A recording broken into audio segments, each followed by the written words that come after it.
Hey there, YouTube. This is Shane here. I wanted to do a quick guitar lesson because when I was learning, I looked on YouTube for a lot of the stuff that I wanted to learn, and a lot of it wasn't on there. I looked everywhere, and just some of the things that I wanted to be able to do, there was no video of like someone showing me, okay, this is how you do it. So I was kind of stuck to like watch the people that I knew could do it and just watch them and kind of figure out my own way of doing it.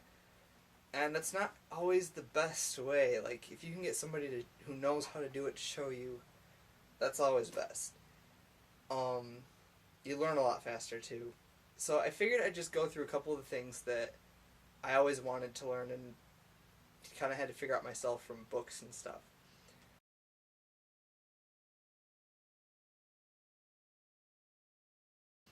So the first thing I wanted to show was um, sweep picking. I'm still not the greatest at this, but pretty I can get by. So one of the things is there's a lot of videos on sweep picking too, and the thing is all the videos, it's like they show these repetitive patterns, like it's all like this. Okay, and that's cool in itself. It's fast, but when are you gonna do that? When are you gonna actually play that? You know? And a lot of videos online I noticed are like that. They show you like how to play stuff fast, but none of it is stuff that you'd actually end up playing. Does that make sense? So, I don't know, I think that lessons would be a lot more helpful if they showed you actually how to apply it to a solo. Or, you know, a riff or something. But, yeah. So, the sweep I'm going to show you guys is a 5-string sweep. And a lot of, like, the videos, they show you how to do, like, 3 or 4. And the thing is when I was learning, I could do the 3-string sweeps pretty easy. But when it came to the 4 and the 5, I couldn't. So what I did was I went to the 5-string sweeps before I did the 4s. And it sounds like I'm just like saying numbers a lot, but I don't know why. So, so I think that actually helped a lot that I went to the 5s first. Because the 5s are tricky, you have to manage your fingers, like where they are and know where they are. So by doing that, it made the 4-string sweeps really easy for me. So I'm going to show you a 5-string sweep, but it's not going to be like one that's just like up and down, up and down, up and down, because you, like, who honestly plays like that in a song? No one does, and it's kind of stupid that everybody shows you how to play those. It's like, here's something you're never going to use. Try this. You know, it's dumb. So the sweep is going to be, we're going to start on the 7th fret with your first finger on the A string. So it's going to be an E. We're playing an E minor. Okay? So you're going to go from there to the 10th fret with your pinky. It's a hammer on. Okay? And then from there, you're going to use your ring finger and go down to the 9th fret on the D string. So, alright? So then what you're going to do is you're going to do a bend. They're a roll. Now these are painful. They don't hurt, but they're really hard to get down. So what I suggest you doing is taking, before you like do this, if you aren't already like practicing rolls, is just do those 2 notes.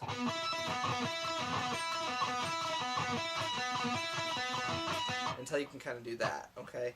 And then try and get a little faster, maybe. But just those 2 strings, okay? So you're going to go... So that's going to be the 9th fret on the G string. Alright, now you're going to take your middle finger on the 8th fret of the B string. So, okay? And then And lastly, on this chord, we're going to go to our first finger on the high E string on the 7th fret. So we've got...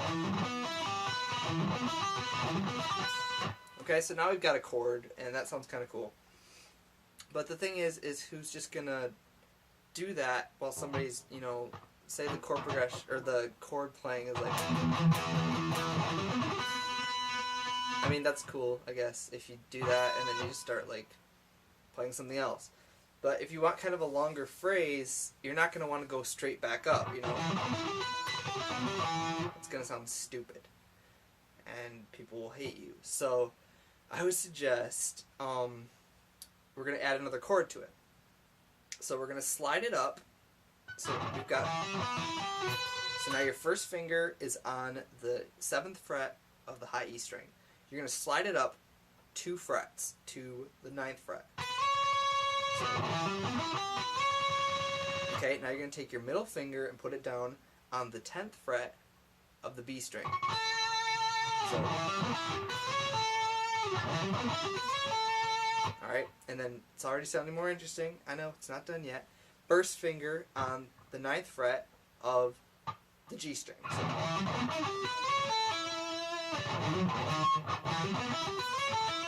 okay, and then one more note, we're going to put our ring finger down on the 11th fret of the D string. So we got...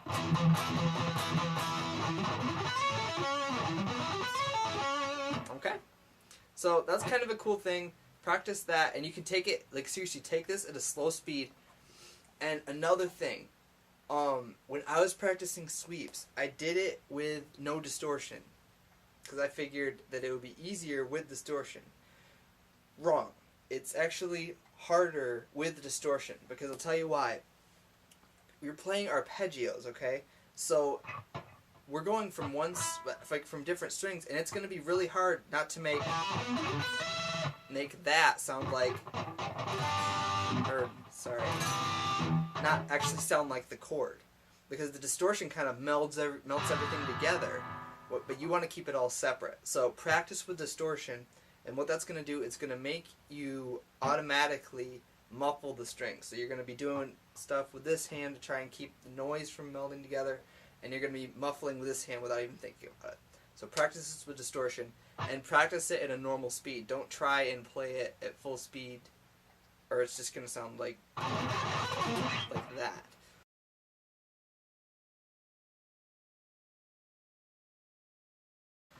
Alright, so that's that. Next thing I wanted to do was like triplets. So triplets are awesome, and repetitive stuff is kind of cool, because if you're playing a solo, and it's a good thing to kind of add intensity to the solo, because it's like in one place, and a lot of times it's cool to like start slow and then speed it up, and to pick every note. People like John Petrucci and Paul Gilbert and other guys, they pick every note in sequences. And it's really cool because it makes it sound more clean. Even though it's easier probably to do pull-offs, it sounds a lot cleaner if you pick every note. And I'll show you what I mean. We're going to do a triplet with these fingers here. So you're going to take your pinky on the 8th fret of the B string. Okay? And then you're going to take your ring finger on the 7th fret of the B string, and then your first finger on the 5th fret of the B string. So we've got... Okay? So as you can see, it's going to be really easy to just pull off. So if you just pick, and then right there you can pretty much play it really fast if you just pick one time. So just go... But if you pick it every time, it's going to sound 10 times more impressive, because it just does. So, how you're going to practice this is you make sure you go down, up. What doing that is going to do, like, because some people, they'll, like, go down, up, down, up, down, down, down, up, or something like that. But if you keep it like this, you don't have to think in your hand will just go faster automatically. So it's a lot easier without any variation. Just kind of down, up, down, up, down, up, down, up, down, up, down, up, down, up. So down, up, down, up, down, up, down, up, down, up, down, up. Okay? Now it's going to mess up, but it's really hard to say that while I'm playing it. You don't think about it, okay? So practice it at that speed, okay? So just go.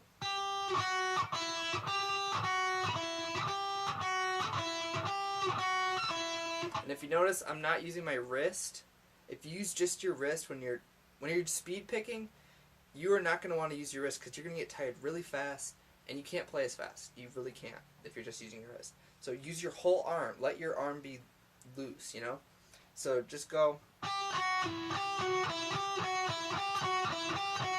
gradually build up speed, okay?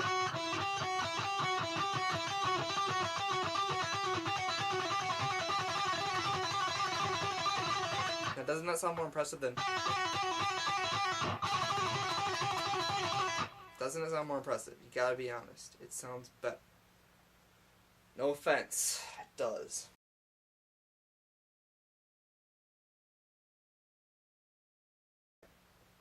Last thing I want to show you guys is tapping. Now, tapping, I'm not talking about your, like, you know, like that kind of thing, because that's cheesy 80s crap. I'm talking about, like, applicable to modern music. So, what I'm talking about is, like, not necessarily to make it sound fast, but just to add, like, flavor. And also, like, tap slides.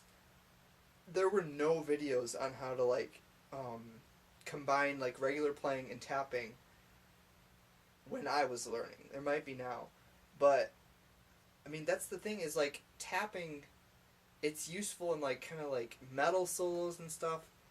But to play, like, a regular, just, like, progressive rock or indie rock song with tapping, it's weird. Just, if you're gonna try to do it, like, everybody else does. But, like, I'll show you something. It's on the lower strings, and usually everybody that taps, they go to the higher stuff. But I'm gonna show you something. It's kind of cool.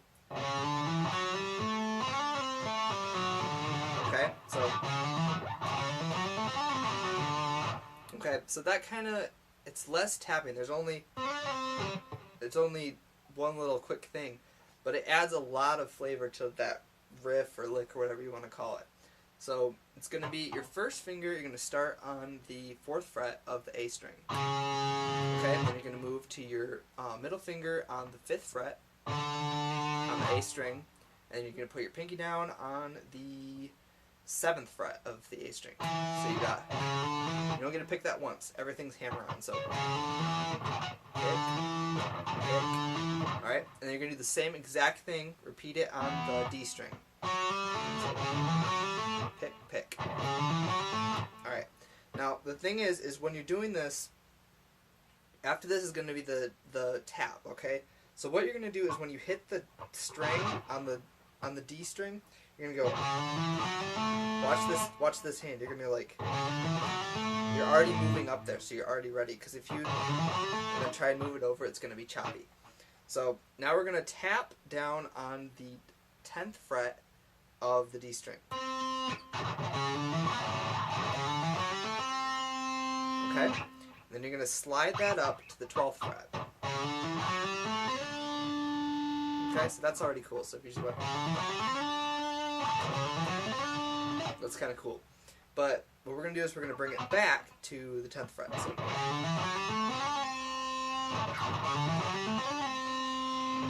alright, and then you're going to pull off again. You're going to pull off back to your pinky on the 7th fret. So,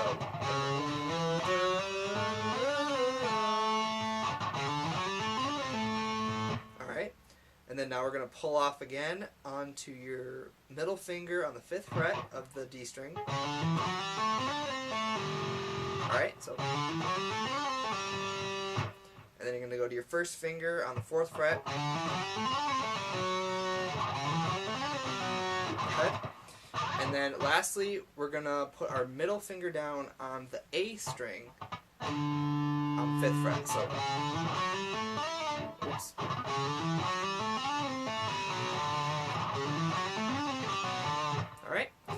kind of a cool thing that you can add and, like, experiment. Like, these are just little things that people throw together, but you can do, once you know the technique, you can apply it to whatever. You put the notes that are in your head onto the guitar, and it's just, there's different techniques you can use to get them out there and make them sound different.